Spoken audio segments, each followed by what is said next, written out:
Well, fancy finding you here. These are some of the most famous archaeological artifacts ever discovered.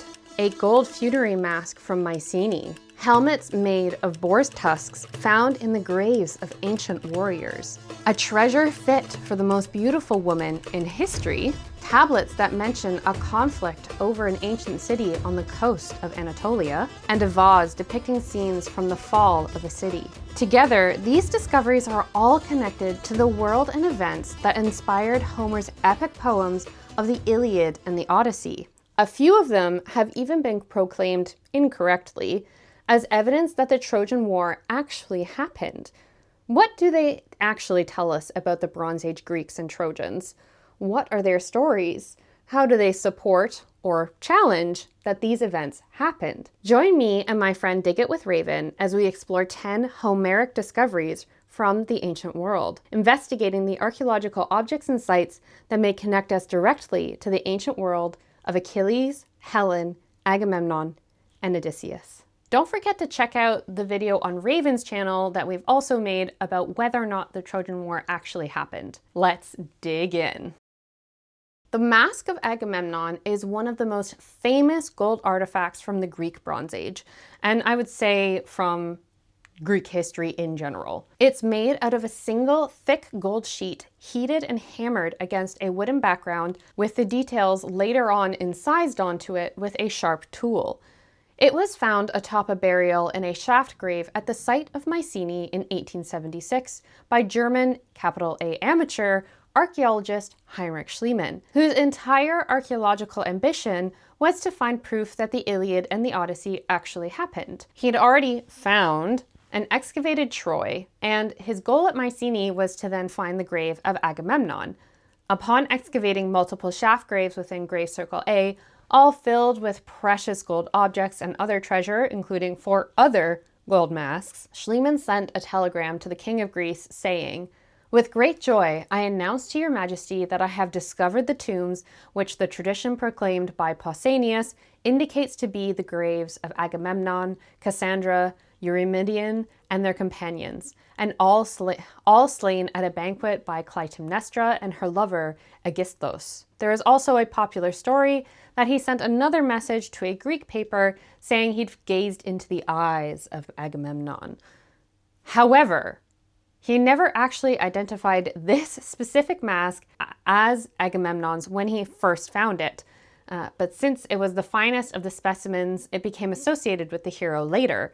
If you read his book on the excavation on page 289, he describes it as a massive golden mask of the body at the south end of the first sepulchre.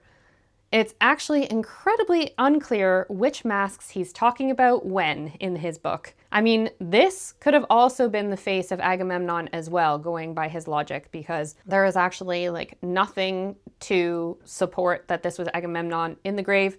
The mask isn't helpfully stamped with "belongs to Agamemnon." Also, there was no evidence that everyone was killed at the same time as a part of a banquet. Even within his lifetime, Schliemann accepted doubts about the mask's true owner.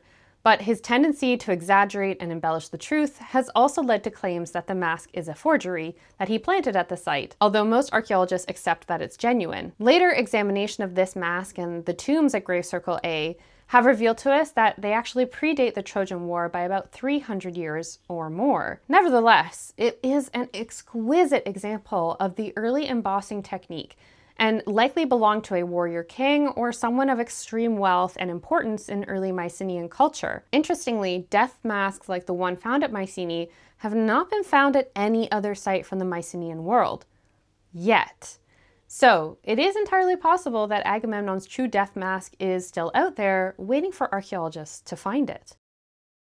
Perhaps one of the most famous finds from the site of Troy is Priam's treasure. On May 31st, 1873, during his 3rd excavation campaign at Troy, Heinrich Schliemann uncovered a cache of gold and silver jewelry and vessels, essentially where this tree is located if you look at this photo I took back when I was excavating there in 2022. Describing the discovery in his autobiography, Schliemann wrote, "I loosened the treasure from its hard rock surroundings, an undertaking that was highly perilous, for the large retaining wall threatened to tumble down upon me at any moment. but the sight of so many objects, each one of which had to be of immeasurable value for archaeology, made me foolhardy and erased the thought of danger from my mind. Typical archaeologist, in my opinion, but that never would have been allowed with today's safety standards. Regardless, out of the ground came gold and silver pitchers and cups, a copper shield, axes and daggers,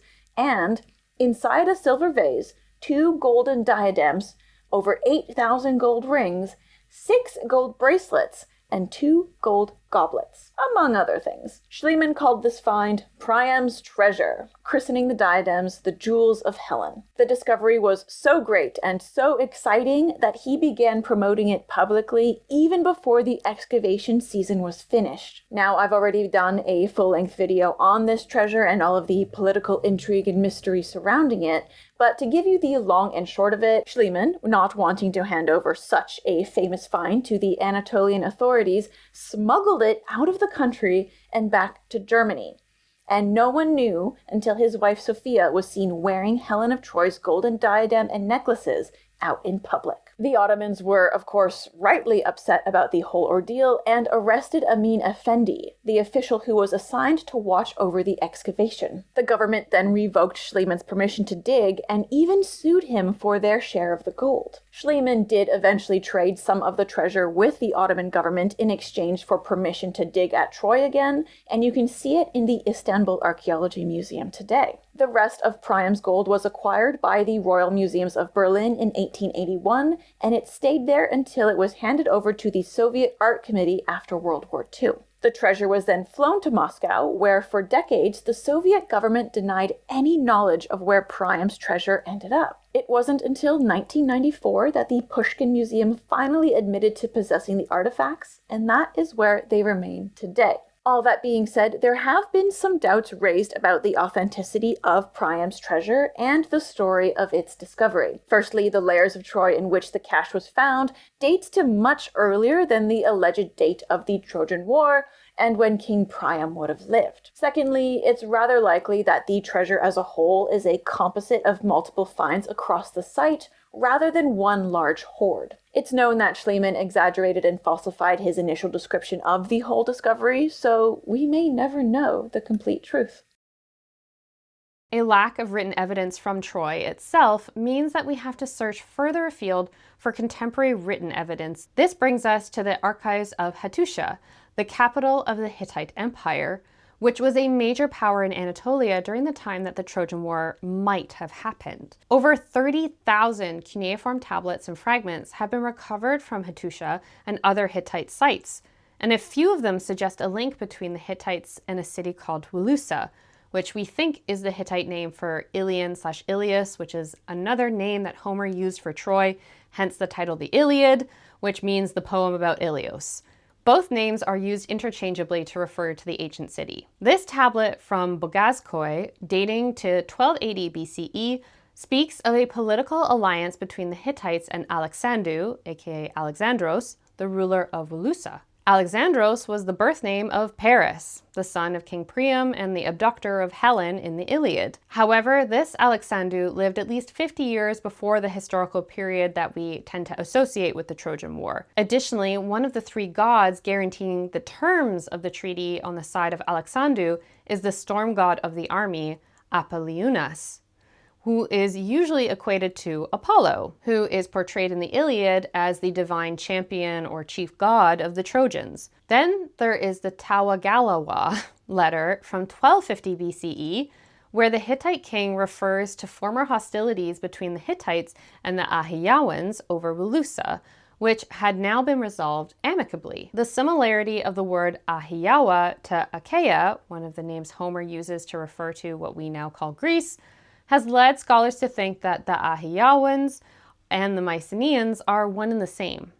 Other diplomatic letters mention Wilusa as well, giving us an overall picture that at this time the western coast of Turkey was at the center of back and forth territorial claims between the Hittites and the Greeks. It's plausible that Troiliosa was caught up in this struggle, and perhaps this conflict is the blueprint for the war. A few years ago, I came across a claim from a newly deciphered Hittite song referencing the Trojan War But upon further research, it appears that this was an April Fool's joke. You can find out more about that in Raven's video.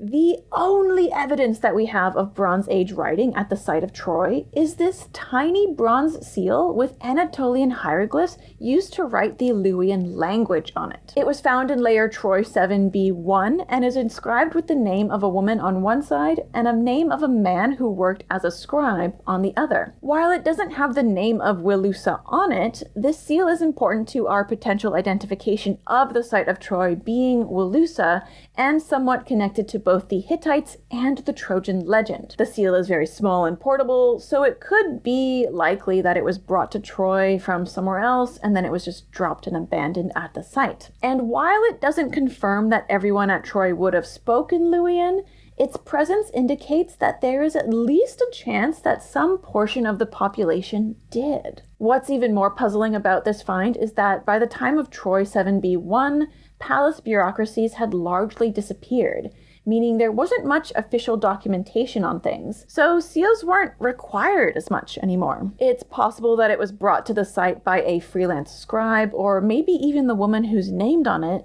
and it could have also belonged to an earlier layer or context and have just gotten mixed up in the excavation. Either way, this connection with the Hittite tablets can't be ignored, no matter how small. Our next discovery comes not from Greece, but Egypt, at the site of Oxyrhynchus, one of the most important cities in Greco-Roman Egypt. This city has an extensive history stretching back to Nubian rule in Egypt between 747 and 656 BCE, and possibly earlier. After Alexander the Great conquered Egypt, the settlement became popular with Greeks and quickly became a major city. It connected the Mediterranean to the oases in the west, serving as an instrumental pit stop for traders and travelers. Excavations at Oxyrhynchus have found reams of papyri in rubbish piles, tombs, and even stuffed within mummies as garbage-like filler as a part of the embalming process. But in 2026, archaeologists found something a little bit different. One of these papyri was a fragment of the Iliad, placed, not stuffed, on the abdomen of a Roman-era mummy as part of the embalming ritual 1,600 years ago. Other papyri written in Greek had been found before at the site in similar positions, but they all contained magical or ritualistic content. A literary text like this had never before been found. It had been carefully preserved in a packet closed with clay embalmer's seals, and it contains parts of a passage called the Catalogue of Ships, which lists various elements of the naval forces and their prominent commanders primed to invade Troy.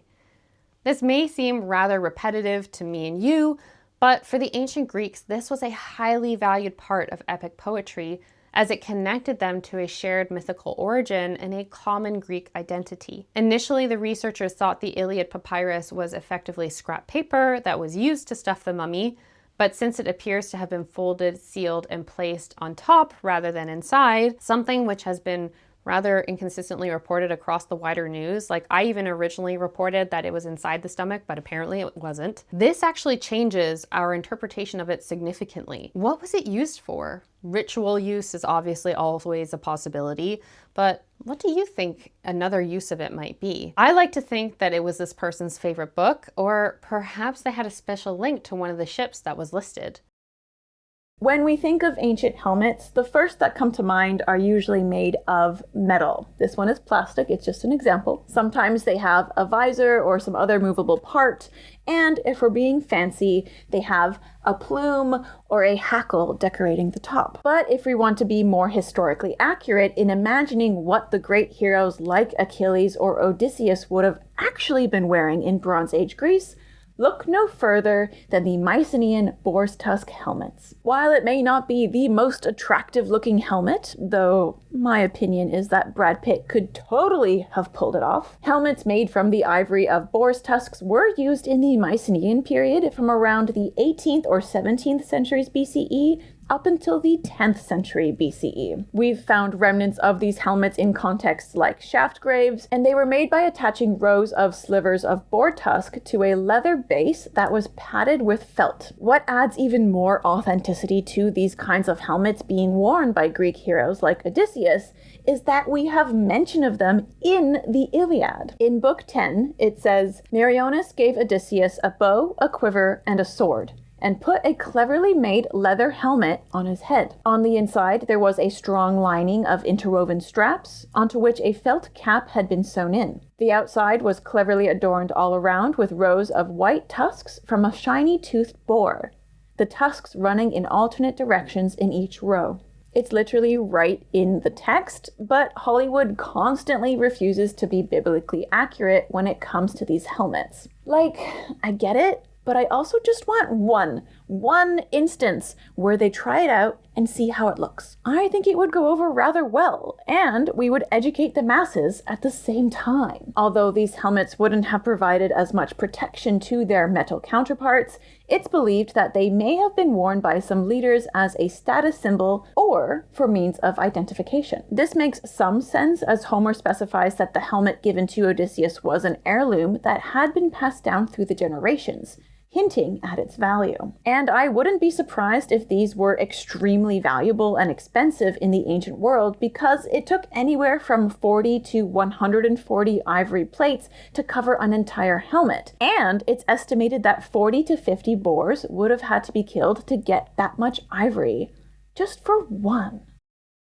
Not every, and in fact, most, artifacts aren't shiny gold treasure, and oftentimes the ones that look the most mundane can turn out to be more than we expected. This is the case with a clay tablet found during excavations at the site of Olympia in Greece, which was engraved with verses from the Odyssey. Olympia is more than just the home of the Olympic Games. It was also a religious center hosting temples to Hera and Zeus, the king and queen of the gods. The Odyssey tablet was discovered during a geoarchaeological survey of Roman remains a short distance from the sanctuary of Olympia. When it was first found, it was described as an inscribed brick from a heap of discarded building material. Closer inspection revealed that it contains the first 13 verses from Book 14 of the Odyssey, where the cunning adventurer Odysseus finally returns home to Ithaca after 20 years and is reunited with his trusted slave and swineherd, Eumaeus. Based on the style of its lettering, the researchers have dated it to the 3rd century CE at the latest.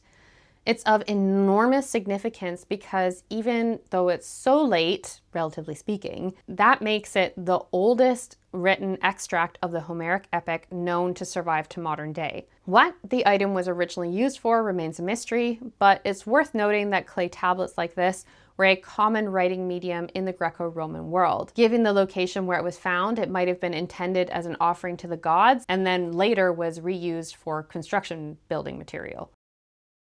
We can't talk about artifacts and discoveries relating to the Odyssey without heading to the infamous Greek island of Ithaca, the destination that haunted Odysseus for over 10 years, the home that he fights to return to. Well, it turns out that people have been traveling to Odysseus' homeland to honor him as a hero since as early as the 9th century BCE. Early 20th century archaeologists uncovered multiple objects that were likely left as offerings to Odysseus in a seaside cavern in the northwest side of Ithaca. For example, there were bronze cauldrons dating to the 9th or 8th centuries BCE that evoke the ones given to Odysseus by the Phaeacian people in the Odyssey. And there was also a piece of a clay mask dating to around 100 BCE with the words "A vow to Odysseus" inscribed on it. For all intents and purposes, it appears as though a hero cult of some sort was operating out of this cave for hundreds of years. There was a general trend across the Hellenistic and Roman worlds for such hero cults, especially for Homeric heroes,